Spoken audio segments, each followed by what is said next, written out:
Starting Small. Home Studio Evolution and Growth by Caroline Turner Cole, voiceover artist and writer. You've done it! You've finished your initial voiceover training. Your website is up and running, your demo is cut and sounds amazing, and your Instagram and Twitter are full of optimistic quotes about the joys of freelance work. Basically, you're ready to go. But your home studio is, well, let's say, lacking. You aren't exactly making the big bucks yet, and high-quality recording equipment sure is pricey. I mean, who has $1,000+ to sink into a home studio? Is that even a worthwhile investment? What if I decide this voiceover thing isn't really for me anyway? What if this is all a big mistake and I'm terrible at it? Whoa there. Take a breath. Don't have a panic attack. You can absolutely start small building a studio and upgrade incrementally over time. From experience, my first gigs weren't particularly well paid. In fact, I began recording English versions of Chinese fairy tales for $60 each. They probably took me 4 hours apiece. I was still watching constant YouTube tutorials about how to use Audacity, but I got to use character voices and I was getting paid, so I wasn't complaining. Now, nearly 5 years later, I have top-quality professional recording equipment, rent excellent studio space when I'm home, and have a great traveling studio when I'm on the road. Oh, and I've increased my rates several times over. No more $15 an hour gigs for this gal. Here's what my studio evolution looked like. Setup 1. The Adult Fort. Pop filter, $10. Editing software, Audacity, free. USB microphone, $150 new, about $75 used. Soundproofing, every blanket, pillow, and comforter in my loft. Again, free. Total startup cost, $160 plus shipping.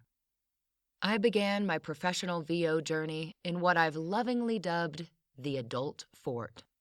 I live in a loft, so padding out a closet wasn't exactly an option for me. I designated a corner, piled up some rugs, blankets, and pillows, and holed up with my phone flashlight to record decent quality sound. In this space, I had low-paying gigs, but I learned a lot. I became much quicker at editing, learned how to remove room noise from my recordings, and how a tiny hole in between blankets can let in a whole lot of noise. If your startup recording space isn't fancy or Instagram-worthy, do not be ashamed or embarrassed. You can grow a freelance business from anywhere. Setup 2. The Borrowed Closet. I soon started booking gigs that were longer, making it more difficult to crouch in my fort and record. Once I booked my first audiobook, I knew I needed to upgrade to a space that would allow me to stand and properly engage my diaphragm for once. So, I called my mom, who luckily lives just 15 minutes away. She agreed to let me use my brother's closet to record while he was finishing his senior year of college. This location change was a big level up for me. I could now stand, breathe correctly, and record for hours at a time.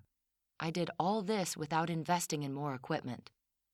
If you need to ask for support from a family member or friend, do not hesitate. People are usually more than willing to help your dreams become a reality.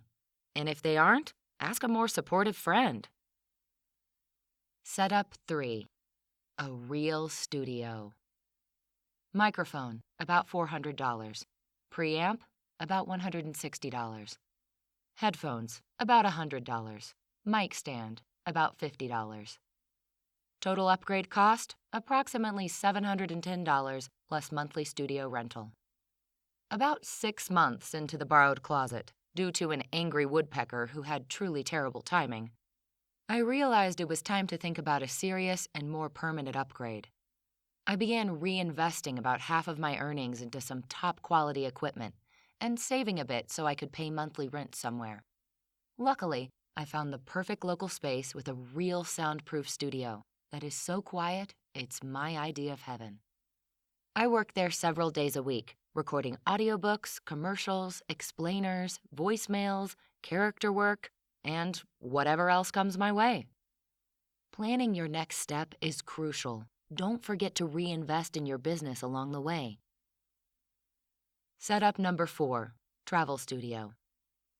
Travel case, about $100. Travel studio, VOMO, voice over mobile, about $400 from vocal booth to go. Total travel setup cost, about $500. For me, one of the appealing aspects of voiceover work is the ability to do it from anywhere.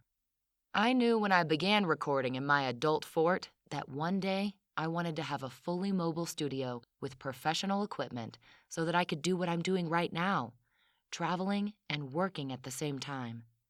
This studio is portable, fits in my back seat, and is an easy road trip companion so I can record in the mountains, at the beach, or from any hotel closet.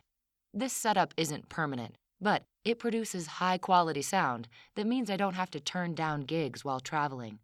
I can just find a quiet corner, pop my studio up, and hit record. Make your studio work for you.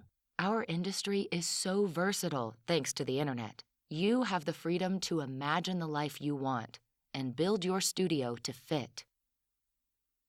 Setup 5, the future. At some point, I envision a true home studio for myself. One where I have a soundproof closet in my own home, or maybe a small shed in the backyard, so I can record in my pajamas, and sneakers, of course, because I need good arch support to stand for 3+ hours.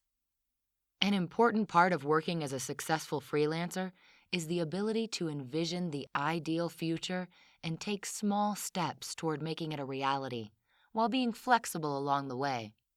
When I began recording voiceover projects in my adult fort, I knew it wouldn't be forever. So, I asked for support, planned my next steps, continued investing in myself and my business, and found a way to make my studio work for me. For more general advice on how to set up your home studio, head here to read Such a Voice's helpful article. Caroline Turner Cole is a storyteller from Dallas, Texas. Find out more at CarolineColeStories.com or follow her on social media at Caroline Cole Stories on Instagram and C. Cole Stories on Twitter.